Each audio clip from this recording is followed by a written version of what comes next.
I'm Austin Lugo. I'm Andrew Harp. This is With Nothing to Say. Let's talk about Lady Vengeance.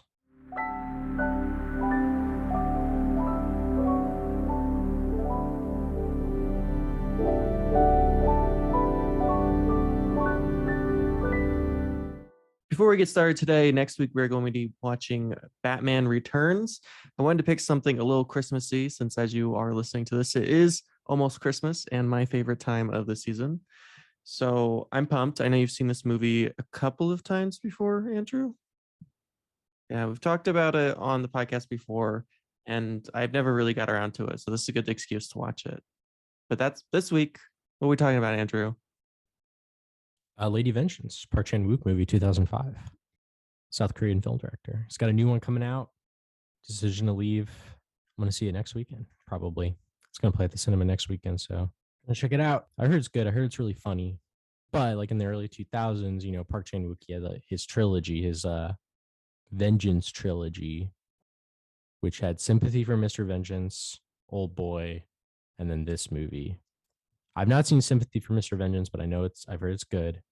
And Old Boy is a great movie, of course. And then this is the last movie, which this is the second time I've seen it, I think. So, in what way are these movies connected? What makes them a trilogy? Is it just the themes? I think it's just like the themes. Like they're not like Okay. I don't think there's really any shared characters. No, it's just kind of like a very loose thematic connection between the three of them. And they came out, one after another. Very cool. Yeah, this film is from the opening shot, it has a very specific style to it. I'd never seen a film by this director before, so this was kind of my Really? introduction. Yeah, You've never seen Old Boy? it's always been on the list, but Whoa, I didn't know you hadn't seen Old Boy. I Okay. hadn't seen Old Boy. I'm gonna Wow. watch it soon, and I know a lot about Old Boy because it's a very famous film, so I'm very Yeah, it's aware. ubiquitous movie. Yeah. I'm very aware of the film Old Boy, and I've seen a lot of scenes from the film Old Boy, but I don't know why I've never gotten around to Old Boy, but now I'm gonna get to it. I'll get to No, it. it's a good movie. It's probably a little overrated, but it is a good movie. But I don't know, Austin. What's the Park Chan Wook? What's the Park Chan Wook? What's his style? What's his calling card? What do you gather? So this is just from watching this one film. I haven't seen his other films yet. His So other films are pretty similar. okay, I figured it. There's something very specific about his films. There's something I don't know, like a mix of like Tarantino and a bit of like a early Wes Anderson y, a lot of camera movement, a lot of really great editing. He loves to do like push-ins and pull-outs, especially like cutting between scenes. I don't know, there's just like something very him about it, very stylistic about it. Like if next time I watch one of his films, it'll be very easy to tell which one is his because it's just you can just tell, it's just got his look to it, his vibes. I think his movies also have like strains of about the same like types of stories and the way he tells his stories as well. I think he likes like movies where like people have like where he likes movies and stories that have like a lot of twists and turns. This one has its fair share of twists and turns, maybe not as much as others I've seen, but yeah, like the stories are like twisty and people have like plans and agendas that are eventually like revealed, that are very like convoluted and very planned out. So a lot of his movies are like that. Yeah, people taking revenge, being wronged, and then the whole movie is them like kind of like trying to, get revenge for being wronged. But ultimately, of course, basically every movie that has ever been made about revenge is always ends with like I feel like yeah, every film ever made about revenge, including this one that we watch for the show, there's always ends up feeling revenge always ends up feeling a little lukewarm, I guess. Yeah, there's some like emptiness behind it. Yeah. And that's kind of how a lot of his movies function, I would say. And yeah, they're just like very dramatic, very over the top. Is it typical for him to have this sort of storytelling style where it's like constantly jumping back and forth, or is that unique to Lady Vengeance? honestly honestly, yeah, like from what I haven't seen like all of his movies, but from the ones that I've seen, like yeah, that almost all of them, if I'm remembering correctly, that I've seen do jump around a lot. Like that's not really a unique thing for this film. There's a lot of jumping around from past. This one jumps around a lot in like the first hour. There's a And lot then going on. and then after the first hour, it pretty much is on.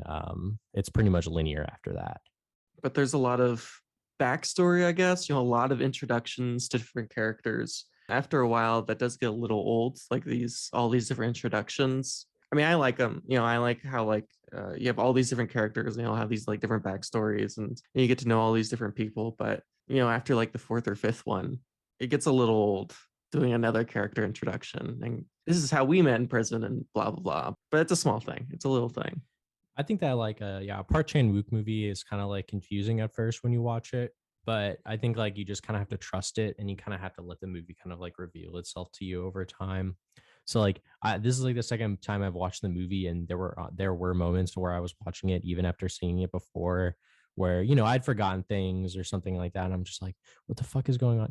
Like what's going on there? Like I don't understand. And then I kind of have to like realize like, wait a minute, like the movie will reveal like itself to me over time. Like I kind of have to like stop like questioning and prodding and just kind of let it open itself up to you. And pretty much everything is revealed and identified by the end, more or less. I think his movies end satisfyingly. They always end pretty sadly as well, from what I've seen. Yeah, this is definitely a pretty tragic, depressing film. There's not a lot of, I mean, there's some funny moments in this. I mean, the whole subject matter is pretty tough. It's a pretty tough subject matter. I mean, I don't know when child murder isn't tough, but this feels even more. I don't know. There's something very raw about this film. Again, maybe it just has to do with the idea of the unsatisfying vengeance that occurs, or perhaps just our lady vengeance herself, who just seems to be in this state of, I don't know, what would you describe her like emotional? Just really pissed off, basically just to kind of like jump forward. It's about this woman named Lee Giam Ja. I'm probably not saying it right. She goes to prison for 13 years because she admitted to killing a little boy who was kidnapped for ransom. But it's revealed, of course, later on in the movie that the reason why she did that was because her like newborn baby was kidnapped and was threatened to be killed if she didn't confess to this. And then even while she was in prison, she killed someone in prison as well, which we also get the background on as well. And yeah, so she's very, very angry, and it is essentially become a husk because she like has to go to prison when she's like 20, and then when she gets out, she's like in her early 30s. So she's basically like a husk of a person, and she's completely like hollowed out, and really only seeks to do one thing, which is to enact some kind of revenge against the guy who did this to her. Yeah, her whole life seems to revolve around this one act of vengeance, this plan that's been 13 years in the making. And I do have to ask, which I don't know if you would know the answer to this, maybe one of our listeners will answer this. This happens in Memories of a Murder 2, another Korean film. They reenact the murder in front of journalists. Is that like just a thing that they do, police officers do in Korea? Because it feels like there's some sort of, like, it's a thing. Like a cultural thing that you're missing. I don't know. That's kind of interesting. I kind of forgot about the memories of murder thing, but I think you're right. I don't know. Maybe it is. Maybe it isn't. I don't know. Bong Joon Ho, Park Chan Wook, they're kind of similar. I mean, they're both Korean. They have similar kind of Korean storytelling elements going on, and Definitely some cultural elements. but yeah, that's a good question. I'm really not sure, but yeah, it is kind of weird. It is funny when they're like they give her like a dummy to like. She said that she put a pillow over her head. Like, why do we need to see her do it to like a mannequin? Like, we know what that looks like. It's kind of weird. Like she shows her like tying him up and the mannequin, and then yeah, it's kind of weird. In like right before she goes in, she sees like her baby, and like they're just like, you better do it or we'll kill your baby. It's pretty fucked up. But of course, she only kidnaps the boy. She didn't, Yeah, she didn't commit a murder. which I think that's a great scene to kind of illustrate that, because of course the murderer is in the room the whole time and kind of like walks her through the whole murder process, including like pointing to his watch, and it's a very well thought out scene. And then you also have the detective who is from the beginning, he feels that she isn't the murderer, even though at that point it's just kind of like, well, we have to arrest someone. And so he's kind of like a guy that kind of like helps her kind of enact revenge, because obviously he can make a whole movie about that guy, just like a guy who was unable to get the child murderer.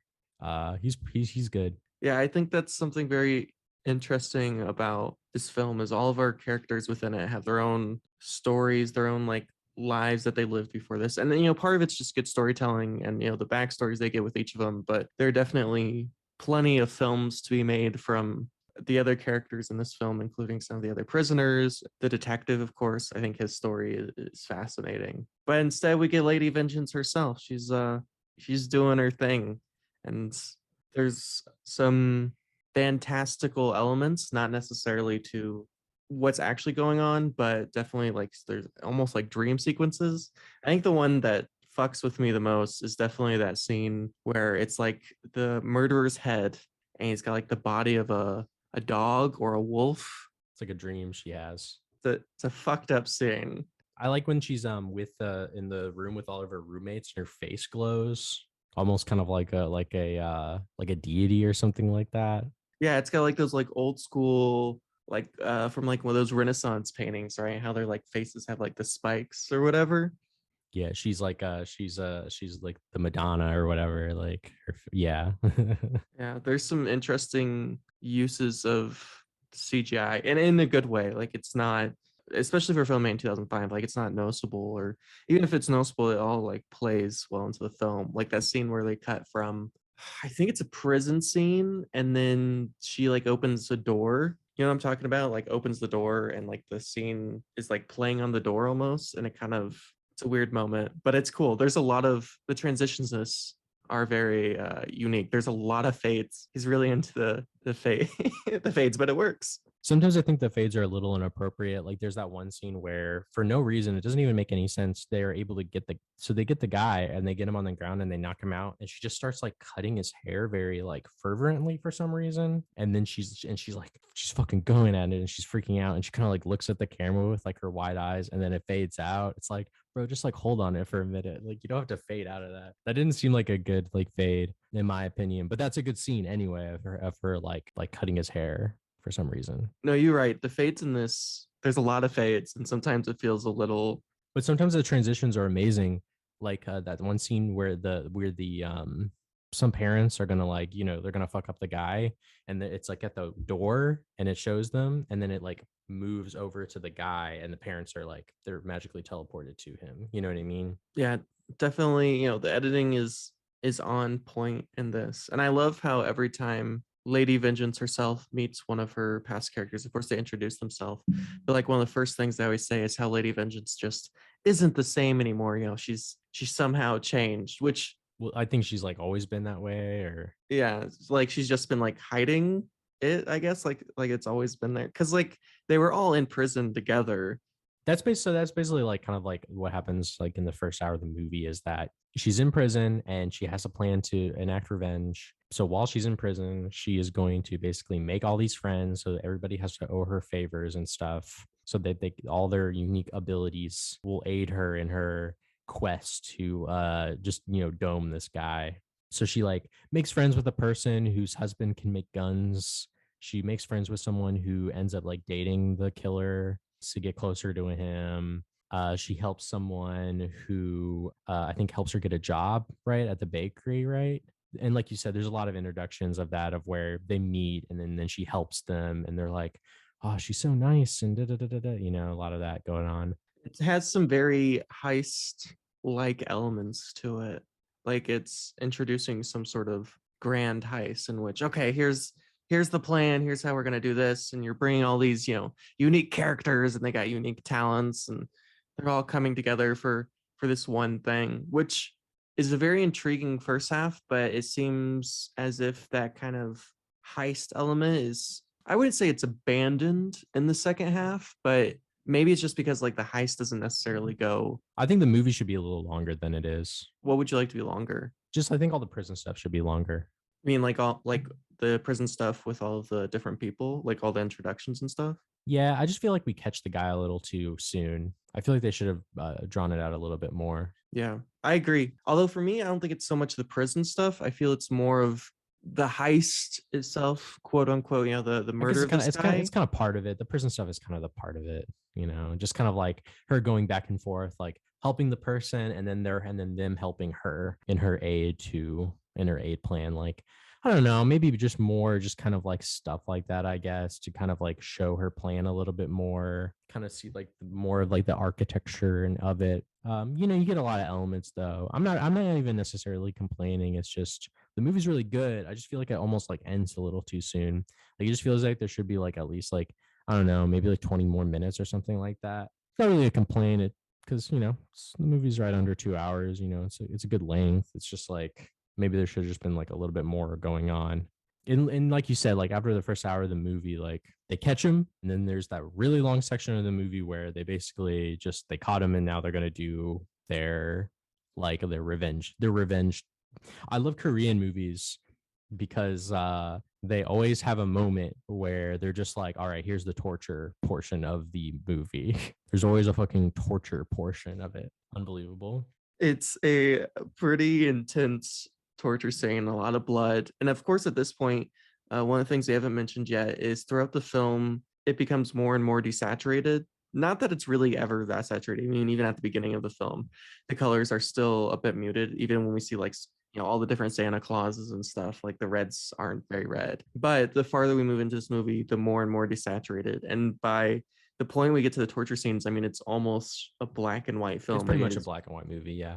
very desaturated. There's a couple of colors like they'll bring in, like the orange marble or anything they're trying to, kind of point out. But by the second half of the film, it is extremely desaturated. And kind of going back to a point you're talking about earlier, I do agree that the film misses out sort of on the plan aspect, just in the sense that the idea of having 13 years of having this plan and like all these different parts coming together and meeting all these different Yeah. people. Sometimes that's not translated well enough for me. Yeah, it feels like it doesn't come to fruition, or that part where like she catches him and before the long torture scene, that part feels a little rushed to me, because you have like the big part at the beginning where you're introducing all these characters, they all have their different unique talents, but then it kind of just all happens at once, right? The actual kidnapping of our murderer just I mean, it's like a flash in the pan. It's like a couple of minutes. And I do wish they would have pulled that scene out more, to like 10 to 15 minutes where like, oh, you got to do this, you got this, and they're all coming together and that sort of thing. I feel like, for a film that emphasizes so many heist-like aspects, I think that's something that's missing from this film. Yeah, I think it still has all the beats though. I think it still has all the beats, and I think they play out as well as, they play out. And I think they're still really good. I think just kind of like looking at it as more just kind of like a revenge movie from this person who is completely just like a hollowed out, like I said, a husk of a person who is simply focused on one thing and one thing only. But they still have things about them too that are nice. Like when they go visit their daughter, that whole scene is really funny, and the daughter is kind of interesting, where like she threatens to kill herself if she doesn't go to Korea.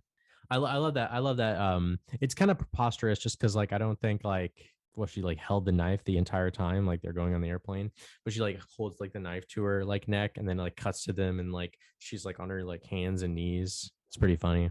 When I said Wes Anderson, it's not so much in the visual aspects, it's more in the quirky comedic aspects. It definitely, darker than anything of Wes Anderson's taste, but moments like that where she goes to Australia and just meets like the two most Australian of human beings. I mean, just the epitome of Australia, those thick Australian accents. And of course they don't speak any Korean or Japanese or any other language than English. And meeting the daughter and that whole fight she has with her daughter when they're lying in bed and the daughter wants to go to Korea and they're just like yelling at each other like two They can barely communicate with each other the whole movie because neither of them speaks their languages. yeah, and that does seem to be almost a parallel to the experience that Lady Vengeance herself is having with the rest of the characters or the world itself, right? She feels as if she's completely out of place with the world, as if she doesn't belong with the world, as if she can't communicate with the world. She's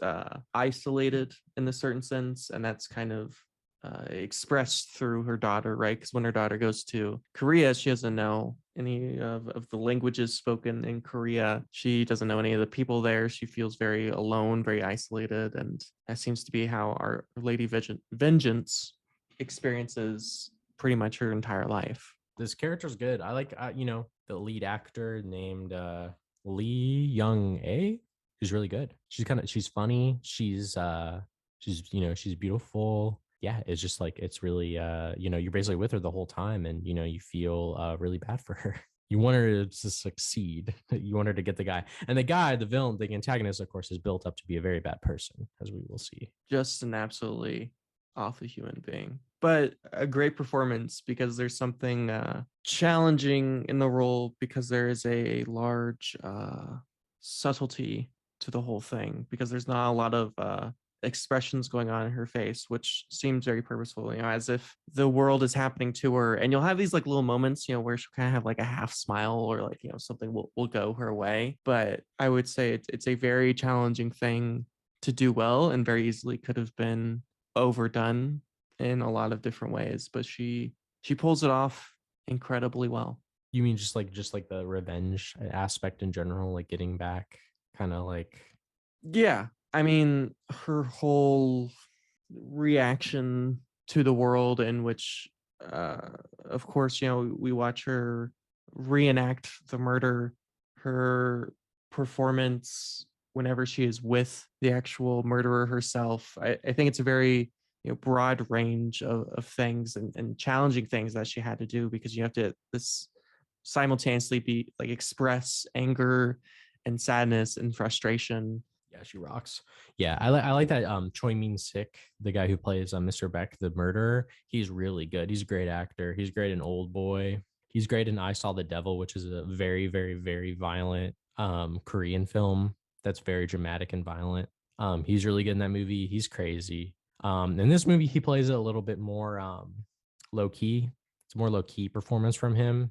He doesn't really, except when he's getting like beat up and stuff, like he doesn't really like have any like big reactions like maybe in other movies I've seen him in, but he's really fucking good. And yeah, like I said, like that first hour is just like we talked about her, and like you said, she kind of goes back and forth. Like when she's in the prison, she's super nice to everyone, right? And then when she's out, she doesn't have to be like super nice to them anymore because they owe her a favor anyway. Yeah, she seems to be entirely consumed by this one act. And so all of these little acts of kindness that she does, which mostly seem to be at the destruction of our perhaps prison antagonist, just this awful human being who eats her husband and child, I believe, is why she's in Her prison. no, her husband and mistress. Husband and mistress, that's right, of course. And is just a terrible person to all of the other inmates, like really Yeah, she's like a rapist and yeah, and tortures them. Yeah. enforces sexual favors on them, which there is a bit of crass moments. I would not say sexual moments because there's no sexy moments in this film, but there are moments where sex takes place and they are all very tastefully done. They're very tasteful. You really never see any nudity in this film, despite the violence and intenseness of the entire film. But You should watch Handmaiden. isn't that extremely like Yeah, all these movies have a lot of sex in them. They just do. Like these Chan Wook movies have a lot of sex in them. I'm okay with that. I mean, and the sex never feels gratuitous in this film. I mean, the scenes feel Yeah, it's pretty low key here. and gross in a way that they should be. It never feels predatory in any way. They all seem to be for the specific purpose of moving the film forward, even though the scenes themselves kind of ick you out. The movie's really funny too, I think. I think, humor plays a part. I laughed pretty hard when you were mentioning the inmate that everyone doesn't like, who's just kind of like a bully. How she's like feeding her bleach over the course of like several years to poison her. And I love when she's like feeding her and they're like talking and stuff. And she's just like, fuck. And she's just like, it's just pours a bunch of bleach on top of her food, like right in front of her. She's just like, fuck you. Like, that is such a funny moment. There are plenty of like funny stuff like that in the movie, even though the movie does get pretty, as its high highs and low lows. Yeah, the comedic scenes are hilarious, but simultaneously, I felt almost uncomfortable laughing because the subject matter is so intense, because there are so many dark moments in this film. I mean, they're very comedic moments, and I very much enjoy the moments, but there's something almost, I don't know, awkward almost about the situation, as if you almost feel guilty about laughing because there's so many fucked up moments in this. The comedic moments kind of jump out at you a little bit, kind of in a similar way that they did in the last film we watched too. Although I would argue this is funnier than the last film we watched. What was the last film we watched? I already I forgot. can't. I keep saying the last one we watched because I cannot remember the name of it. I'm gonna look it up right here because It was a movie you and I hadn't watched before. yes, We're terrible. Oh, Fireworks. Yeah. Fireworks, Hanabi. Hanabi. Yeah, I love that movie. Yeah. it was a great movie. Yeah. And I don't know, it's a classy movie. Lady Vengeance is a classy ass movie, And once again, you have like the daughter, and the daughter is an interesting aspect. I like that scene where they're laying in bed and the daughter for some reason sees the ghost of the boy that got killed. Yeah, Do you remember that? That's yeah. like That's that's a like the scariest scene in the whole movie. it's a very surreal moment, and I'm not exactly sure the context of. I mean, I guess I understand the context of it. I'm just confused of how she sees the little boy or why she I guess sees it the little doesn't. I guess boy. it doesn't matter I why. mean, It's it just does. kind It of doesn't like, really. Yeah. yeah, or how, like how she's able to. But it's Perhaps it's like something to do with like she can sense her mother's guilt, or I don't know, something about this intuition of sorts, because like the daughter can be kind of a dick sometimes. she's a little girl. Well, I'm just saying, like, yeah, she's pretty pissed at her mom for like abandoning her. Right. You're right. Yeah. But like again, like, it's not the mom's fault. Well, okay, the mom did kidnap that boy and was part of the murder of the little boy, but to save the little girl's life. So I think the little girl should be a little more. I mean, I guess She doesn't understand and completely. And once again, there's like the language barrier that's kind of hard yeah. to overcome. Yeah, that's a big part of the movie for sure. Just kind of like, yeah, like the daughter and her being reacquainted with her mom. I think all that stuff is really well done. And it's fun to watch.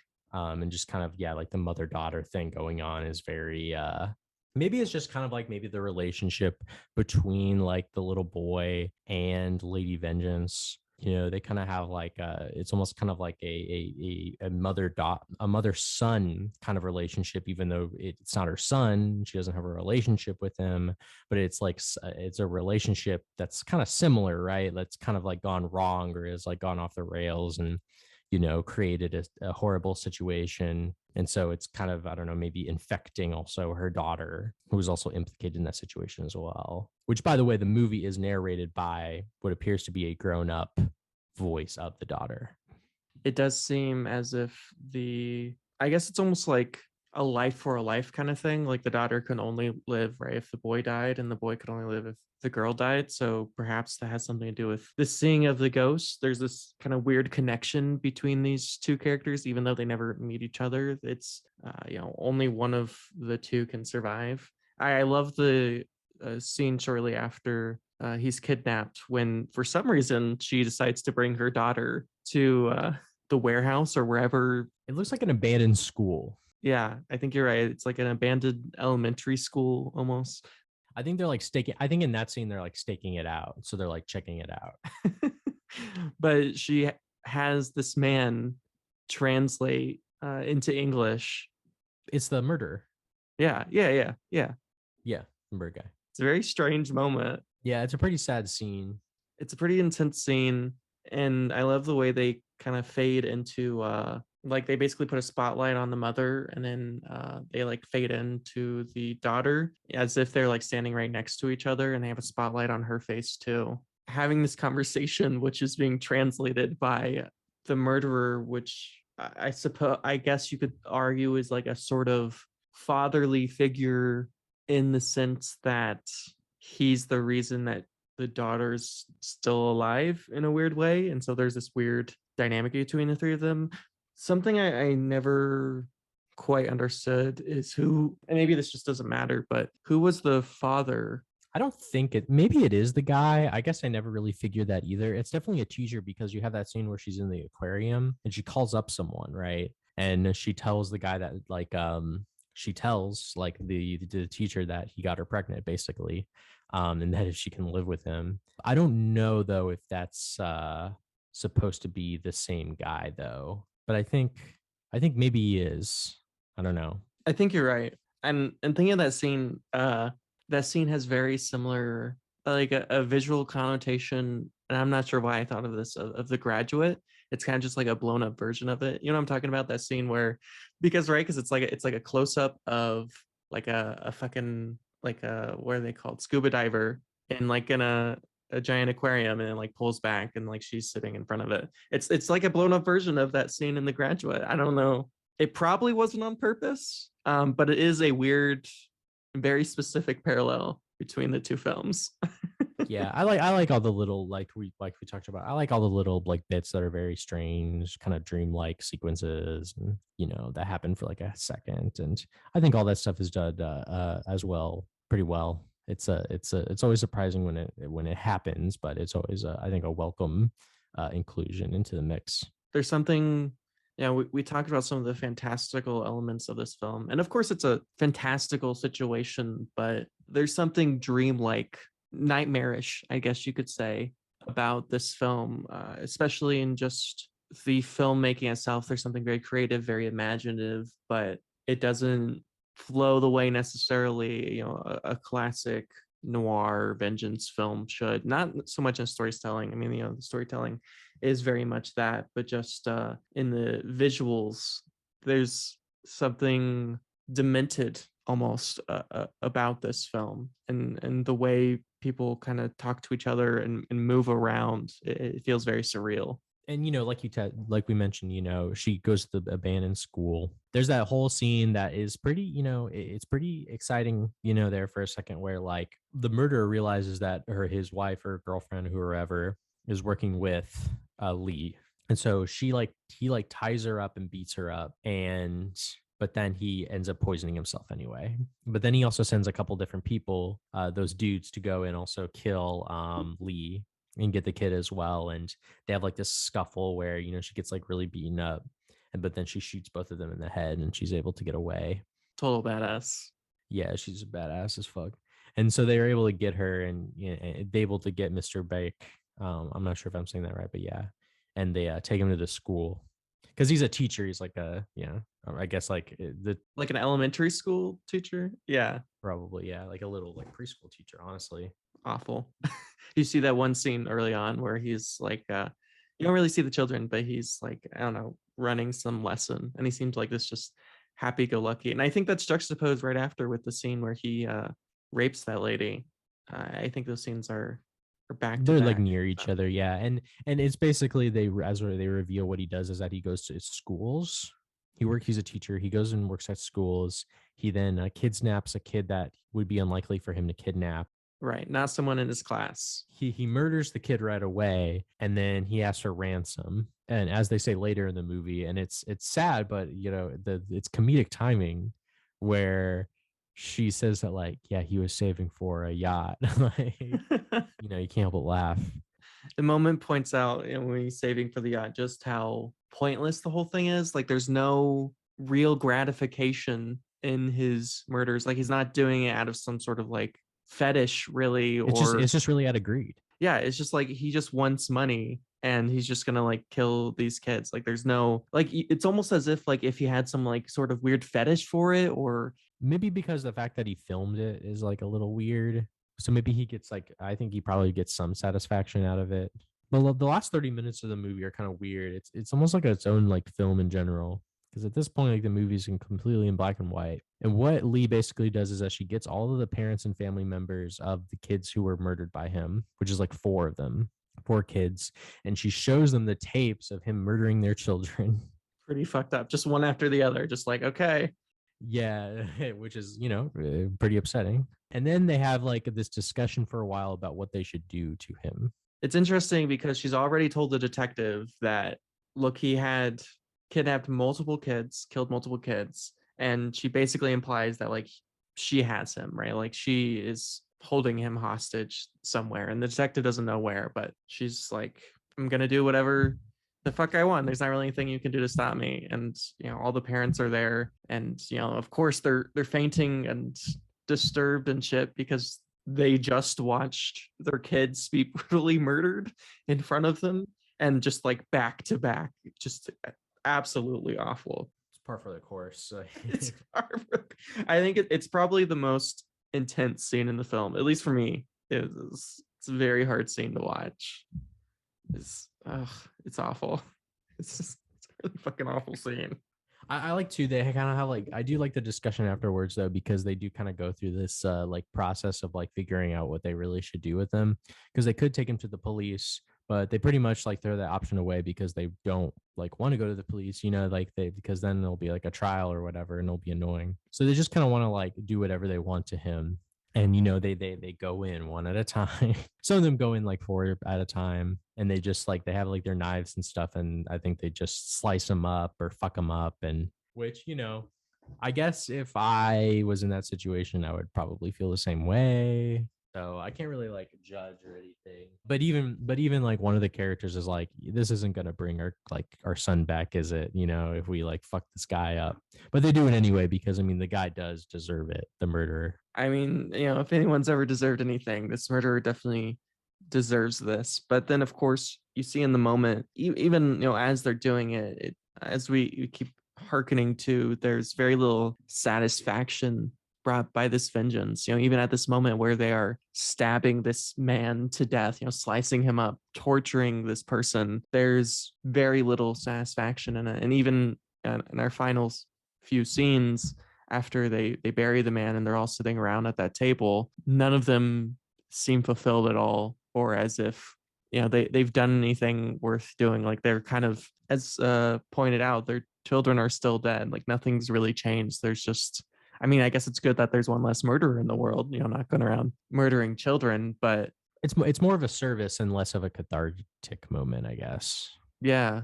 Yeah, and like we said, the movie gets more and more desaturated, and it pretty much continues to become desaturated as the movie progresses. It gets more and more black and white, and they all get their little like charms and stuff, because the murderer takes like little items from the kids and puts them on his phone as charms and stuff. And they all get those back, and they also get back their money too, which is funny. That scene at the diner or wherever they are. It's the bakery. It's the bakery. It's the bakery. Yeah, you're right. And they're kind of talking about what's just gone down. And then one of them just like writes down their account number. It's a pretty awful moment watching these people just be like, okay, now we want our money back. Now we want our money back. Yeah. Yeah. I guess it makes sense. I guess like, if you can get your money back, that's fine. And that woman earlier complains about the fact that like, they're poor. They really don't have a lot of money. So things are tight. So it's like they had to like scrounge money together to get the fucking ransom to get their kid. And then they don't even get their kid back. It's like, it sucks. But yeah, it is kind of like a moment where it's like, ooh, it's like money just kind of like cheapens things, I think, in a way. But it's not that, and no one feels bad for their kids. They're obviously all extremely upset. Yeah, it's not like they're just in it for the money, right? No one's there to be like, hey, we're here to get our money back. I mean, they're obviously all extremely upset and express that in their individual tortures, but it does create an even darker note to this already extremely dark film, where even after all of this, they feel like this amount of money is going to bring solace to them. I mean, I guess if the money's there, might as well get it back, but still, there's no solace in it, and it's simultaneously depressing and comedic, right? Just brilliant comedic timing here. Yeah, there's good timing in here. Like we talked about, it's a pretty has its highs and its lows. And yeah, when they kill the guy and they fuck him up, and it probably feels good in the moment to them. But yeah, I like it to, they clean up and just, I don't know, the whole portion of the movie I think is really well done. It's really the only linear part of the movie where it's just kind of like it doesn't have any divergences. It doesn't diverge from what's going on. It just kind of like it's just a linear path through this section where you have these people figuring out what to do with this guy, with a murderer, and then them doing it, and then the aftermath of it, and then you basically get the ending of the movie as well. Yeah, I think it's probably the strongest part of the film, because you're just forced to sit with these characters as they overcome perhaps one of the most intense moments of their lives, and watching them brutally torture this man, which he deserves. But again, there's very little satisfaction in it. Even as a viewer, right? You don't feel like, they got him. There is this emptiness behind it. Yeah, there's like no like Yup, we did it, everybody. We got him. And then of course, they leave, all the parents and stuff, and then you have like Lee, and she is just, she's once again like unchanged. She kind of like she leaves the bakery, and she's followed by like the guy from the bakery who she works with, who she has sex with earlier in the movie. And he's like very different from basically everyone else in the movie in that he is almost a kind of like unchanged, kind of neutral point almost. Like he's not really like sad at all. He's just kind of like a young dumb guy. So he's kind of like a weird, kind of like, I don't know, different person compared to everybody else who's like extremely miserable or stuff, like, or who have been to prison. He just works at a bakery and is just chilling and hanging out. He almost kind of almost, I don't know, represents some kind of like, I don't know, carefreeness or kind of maybe some like aloofness or something like that. And you have that point too where like that other one of the super great parts where she's in the bathroom and she sees that's when she sees the ghost of the dead kid, which I think is in color. Here, I can actually go back to it. I'm watching it right now. I believe you're right. I'm gonna scroll back. No, No, it's not in color. no. I Although don't know why I thought it was in color. you do see the orange marble. Right. Yeah, So yeah. There's some marble objects is that have colors orange, in them. Yeah. but that is one of the great cuts of the film, right? She kneels down next to the boy. You see the orange marble. She puts orange marble in her mouth, and then cut to, right, the grown man, and she has the gag in her mouth. It's an intense moment. Yeah. And then yeah, he's like grown up too. And yeah, he's just suddenly grown up.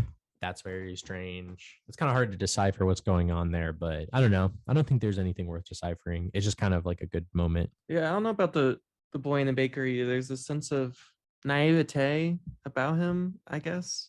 He's just like an aloof guy, kind of. He's nice. He's not a bad person, but nothing bad No. has really happened to him as far as we know.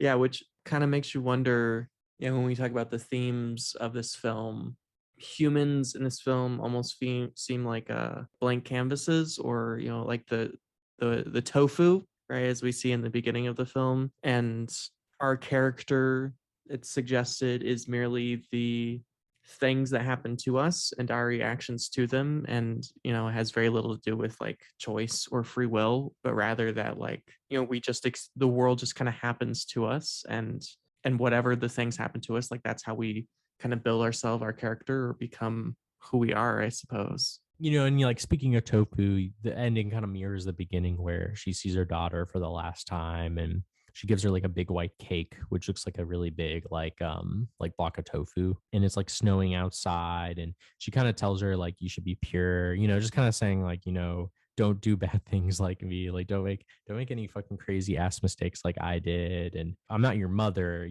I think it's clear that she's gonna go back to home to her, her real family in Australia. And but she kind of sends along a message real quick, like, my life is pretty much over.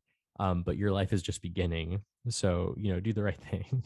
It's a very strange final scene because it's just the boy in the bakery, the daughter, and the mother. And she gives the daughter the cake, and then the mother stuffs her face into the cake. She kind of like, yeah, like smashes it in her face. I think also like, like I said, she's kind of almost communicating that her life is done. The one person that she kind of like, I don't know, has sex with, you know what I mean? Like the one person that she like has a relationship with is like the bakery boy guy. And he's like kind of like aloof, you know what I mean? It's not really someone she loves or has a relationship with, even though he had sex with him. So he kind of, I don't know, represents like, I don't know, like it's just kind of like that's like her friend, and it's like not much, I guess, is what the movie is trying to communicate, even though he's like there's nothing really wrong with him in particular. He's just kind of like a young aloof guy. Not a happy film. Yeah, it doesn't really end in a really nice, happy way. You get like the narration from the daughter who's just like, yeah, I'll never forget, my mom or whatever the fuck she says. She says farewell, Miss, and she says, I can't pronounce her name. Oh, just like, the name of the, yeah, Yeah, the name of the character. Yeah. I think it's interesting that even at that final moment, she doesn't refer to her as her mom. Because she thinks, because she thinks that that's the word for mother. Yeah, you're right. Yep. You're right. That's a good point, Andrew. Well seen. I forgot about that because right in the middle of the film, she asks what the word for mother is, or I guess it's pretty early on in the film when she's in Australia. And she just says her name. She doesn't say And I think like, yeah, but I guess it's kind of interesting to the narration because she's clearly grown up. So she probably knows like the difference now, like the actual word for mother, but she still refers to her as that, almost like an affectionate name. I think if she said mother, it wouldn't be as affectionate as if she said like the name that she was calling her from the beginning. Yeah, no, absolutely. Yeah, this movie, this movie's good. It's It's got good. good. It's a good written movie. I think. I think it's good. Yeah, I was very impressed by this film. From the very opening scenes, I think you can always tell, by the time you're like 5 minutes in the film, You're like, yeah, if it's gonna be a good film or not. And you definitely knew this film was gonna be a good film, and that's exactly what it was. you bet. It's fucking awesome. All right, you conclude, Austin. All right, I will start our conclusions.